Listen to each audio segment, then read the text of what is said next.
Bonjour et bienvenue à notre émission C'est possible. Aujourd'hui, nous allons aborder un thème qui fait partie du défi de la vie chrétienne, le défi de la foi, croire quand tout s'effondre. Alors, je suis en présence d'un ami que je vais lui demander de bien vouloir se présenter. Bonjour Stéphane, pour me présenter, je m'appelle Noé, je fais partie d'une famille avec 4 enfants, donc on est 3 garçons et une fille. Mes parents sont chrétiens depuis toujours et j'ai eu la chance et le privilège de rencontrer Dieu un jour de mars 2008 et maintenant ça fait quelques années que je le connais. Alors, tu as vécu une expérience tout à fait particulière parce qu'à un moment donné, il semblerait que tu as vécu un revirement de situation alors que tout allait bien. Je voudrais en savoir un peu plus. Oui, alors en fait, j'ai grandi, comme je disais, dans une famille où est-ce que mes parents étaient chrétiens. Tout petit, on avait été à l'église et ça n'a pas fait de nous, mes frères et sœurs, ça n'a pas fait de nous des chrétiens. Et bien au contraire d'ailleurs. On était des gens bien dans le monde et puis, le temps va passer, moi je vais rencontrer Dieu et quand je vais rencontrer Dieu, un jour, alors que je suis au début de ma foi, Dieu me parle de manière particulière. Dieu me dit que je serai une porte pour ma famille et puis, quelque temps va se passer, moi je suis nouveau dans la foi, je connais pas toutes ces choses et il y a quelque chose pour moi d'inconnu qui va m'arriver alors que je suis en voiture avec un de mes frères. On est donc 3 garçons et je suis avec, moi je suis le cadet et je suis avec celui du milieu, dans une voiture et quand je suis dans cette voiture, j'ai une vision. Alors je sais pas à l'époque que ça s'appelle une vision, mais je me vois avec mon frère en tant que, pasteur, lui pasteur et aller faire une réunion. Mais la réalité est tout autre. Je suis dans une voiture avec un garçon qui est ancré dans le monde et qui est pas du tout chrétien. Donc, cette vision n'a rien à voir avec la situation que tu vis au moment présent. Absolument rien. Mais c'est quelque chose vraiment de prophétique, quoi, qui nous parle de Oui, l'avenir. et d'ailleurs dans cette voiture, je parle à mon frère et je lui dis de cette manière-là, je lui dis: «Je viens d'avoir une vision» et puis il tourne la tête vers moi, je me souviens, on est sur l'autoroute direction la Normandie et puis, il me dit: «Qu'est-ce que tu me dis?» et j'ai dit: «Oui, je t'ai vu chrétien» et puis, il s'est mis à rire.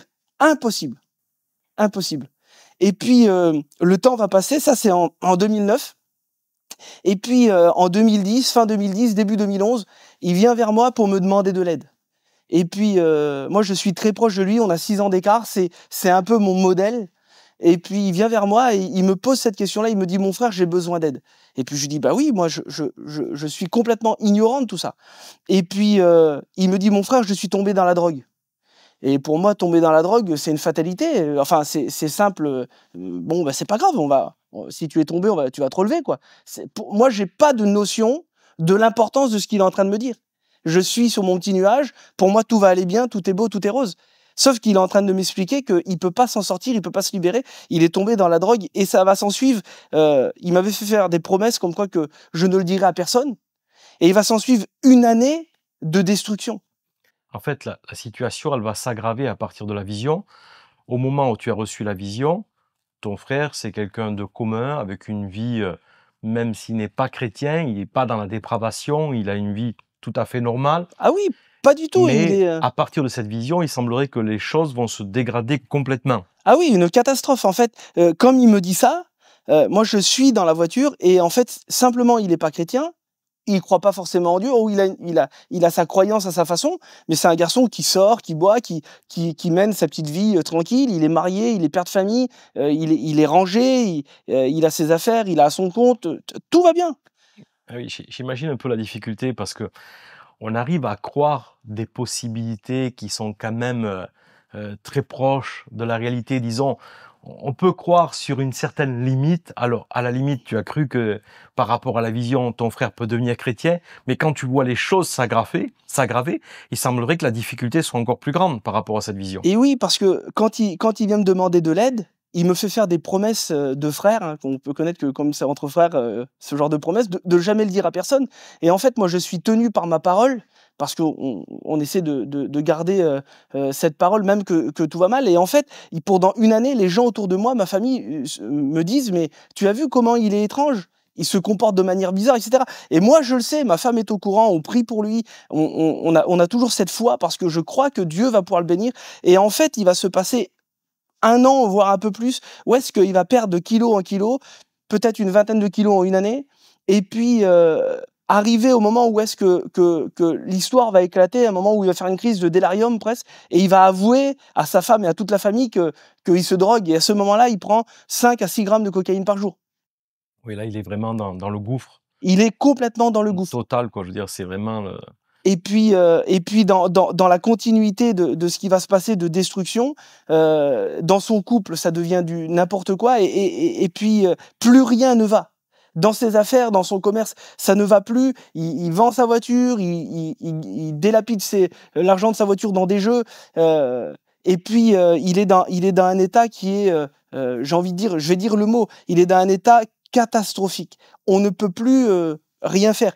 Et il quand en est même l'histoire va pas éclater, conscient peut-être. Il est peut-être plus conscient dans la profondeur du gouffre où il se trouve. il est conscient, Ah, il est mais il conscient. est tenu par la honte, donc il nous fuit.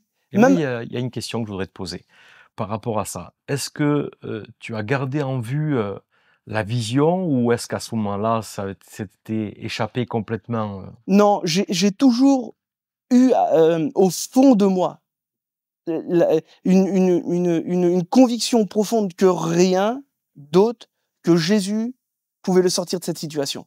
D'ailleurs, quand l'histoire a un peu éclaté, que ma famille a su, et cetera, comme tout le monde de bienveillant, ma belle-sœur et ma sœur sont allées, chez un addictologue, donc en cachette de lui parce qu'il n'était pas forcément au courant, il voulait pas forcément aller dans une maison de désintoxication. Et puis, cet addictologue-là, quand ils ont, expliqué la situation, la réponse médicale de l'addictologue a dit: «C'est comme un cancer généralisé, on n'en guérit jamais. On va le soigner, mais il sera toujours fragile et malade». Et donc, ce médecin avait expliqué que c'était une réelle maladie, la drogue, que c'était quelque chose qu'on ne pouvait pas se débarrasser. Et ma belle-sœur, elle est venue vers moi avec une solution. La solution était, parce qu'il était devenu violent, donc ma belle-sœur m'avait proposé comme solution ce que le médecin lui avait dit. On devait signer comme une décharge, et puis il aurait été mis de force dans une maison de désintoxication, et on l'aurait presque désintoxiqué contre sa volonté. c'est un peu la logique humaine, quoi, qui est là et qui essaye de fonctionner avec des moyens en dehors de Dieu, avec les faibles moyens que nous possédons malheureusement. Et c'est vrai qu'il s'avérait être le seul remède à l'instant même où il était dans cette situation-là, pour lui. Oui, et quand ma belle-sœur est venue me présenter cette situation, en fait, cette situation allait au contraire de ce que moi j'avais vu. Alors que c'est vrai qu'il y avait une destruction, moi Dieu m'avait parlé, j'avais reçu une parole, comme quoi je serais une porte pour ma famille, accompagnée d'une vision. Le temps avait passé, donc dans ma foi, j'avais aussi grandi, j'avais aussi, appris à comprendre que Dieu parle par ces moyens-là, et j'étais, non pas par une folie, non pas par une fausse croyance, mais j'avais basé ma foi sur une parole que Dieu m'avait dit. Et puis, j'en étais convaincu, et quand ma belle-sœur est venue, elle est repartie en pleurant quand je lui ai dit: «Non, c'est pas possible». Et même d'ailleurs, je vais peut-être te dire, quelque chose de fort. Elle m'a dit, «Mais un jour, tu vas retrouver ton frère mort». Et je lui ai dit: «Peu importe, mais je sais que Dieu, mon Dieu, je sais que Dieu, Jésus, est en mesure de pouvoir le libérer». Et puis donc, ma belle-sœur a choisi de se séparer de lui pour un temps, parce que c'était ingérable aussi pour elle. Il ne dormait plus la nuit, c'était une catastrophe. C'est Heu, sûr, ça devait pas être facile à vivre au quotidien. il dormait chaque nuit avec une serviette parce qu'il faisait hémorragie, donc il dormait avec une serviette sur son Ouais, visage. OK. Une catastrophe, il était vraiment dans la destruction. Et puis un jour de 2012, donc il s'est passé plusieurs mois, même quelques années, et un jour de 2012, je suis monté chez lui alors qu'il était en train de pleurer. Vous savez ce que j'ai fait? J'ai fait quelque chose que tous les humains auraient pu faire pareil. Je l'ai pris dans mes bras et j'ai pleuré avec lui. Et quand j'ai pleuré avec lui, je lui ai dit ces mots-là, je lui ai dit: «Moi, je peux rien faire pour toi. Si tu veux te soigner, si tu veux, aller dans n'importe quel médecin, n'importe quel centre pour t'aider, je vais t'aider. Je ne te jugerai pas. Je t'aime, tu es mon frère». Je lui ai dit: «Je connais quelqu'un qui est en mesure de pouvoir te libérer». Et puis, je lui ai présenté Jésus. La Bible dit que, quand un malheureux crie, l'Éternel l'entend, il le libère de ses détresses. Moi, je pense que Noé, ce que tu as fait avec ton frère, même si tu en as pas eu vraiment conscience, tu as vraiment manifesté le cœur de Dieu parce que Jésus, ne met jamais dehors celui qui vient à lui. Voilà ce que l'Écriture déclare. Et C'est il vrai? nous aime d'un amour inconditionnel. Il nous aime pour ce que nous sommes et non pas pour ce que nous faisons. Et le fait de le prendre dans les bras, c'est justement de l'aimer dans son problème, dans sa souffrance, dans sa difficulté. Ça a dû certainement avoir un impact dans sa vie. Oui, alors, on a pleuré tous les 2 un moment, et puis suite à ça, on a prié. Je crois que c'est quelque chose de formidable. Il y avait mon frère aîné qui était là, qui était aussi chrétien. Puis il y avait mon épouse qui était là, on était chez lui. Et puis on s'est mis à genoux. Et on a commencé à demander à Dieu qui est capable de tout. Et à l'instant même, quelque chose de formidable. Alors qu'il avait consommé de l'alcool, il était ivre, il était délivré totalement, dessoulé totalement. Il a été libéré des jeux, il a été libéré du tabac, il a été libéré de la drogue, etc. Et quelque chose de formidable. Il est passé du gouffre, il est passé de la destruction, il est passé de la ruine, et aujourd'hui, c'est un prédicateur qui prêche l'évangile. Ça, c'est vraiment le miracle de Dieu, ce que Dieu est capable de faire. Les médecins n'avaient pas autant d'espoir, bien au contraire, hein, eux, ils pensaient à une situation alternative qui était juste de le bloquer pour essayer de l'empêcher de faire. Mais je réalise à travers ce témoignage que Dieu, il a un tout autre moyen d'agir en nous, un moyen où on n'en souffre pas, parce que finalement, sa délivrance s'est faite sans souffrance. Oui, et c'était spontané, mais je crois qu'il y avait quelque chose qui était fort, c'est que la vision à laquelle j'ai vu était plus réelle que la destruction qu'il était en train de vivre. C'est incroyable parce que je réalise, d'après ce que tu me dis, que ce que le monde va proposer dans ces situations, c'est de l'enfermement. On enferme les gens pour essayer de les protéger ou de les préserver de leurs problèmes, alors que Dieu ne nous enferme pas, mais il nous libère complètement. C'est la libération. Oui, d'ailleurs, Et à c'est Galate qui l'opposé, dit, c'est pour la liberté qu'il nous a affranchis. amen, c'est Affranchis exactement pour être ça. libre. Affranchis pour être libre. Béni soit Dieu, merci pour ce beau témoignage. Alors, on réalise que tout est possible avec Dieu, c'est incroyable parce que ce qui me touche à travers ton expérience, c'est que tu as gardé la foi envers et contre tout, alors que toutes les situations autour de toi se dégradaient. Alors, je t'invite à peut-être t'adresser à nos auditeurs et à leur donner un précieux conseil, parce que peut-être on ne traverse pas la même situation, mais on sait que la vie, elle est faite de défis permanents. Comment faut-il agir devant les défis de la vie? Alors, est-ce que tu peux t'adresser à eux? Oui, alors moi j'aimerais te donner un conseil aujourd'hui, et ce conseil est simple. Si tu as reçu une parole de Dieu, si tu as reçu une promesse, combien de mamans, de papas, combien de frères, de sœurs ont reçu des paroles certaines qui viennent de Dieu?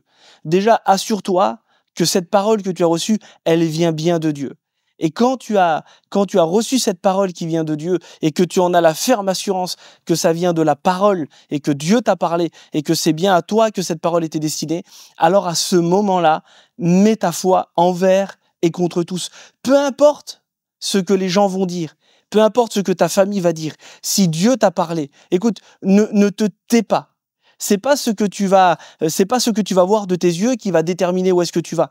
Mais c'est ce que Dieu a dit à ton sujet, au sujet de la situation, qui aura le dernier mot. C'est Dieu qui a le dernier mot à la fin.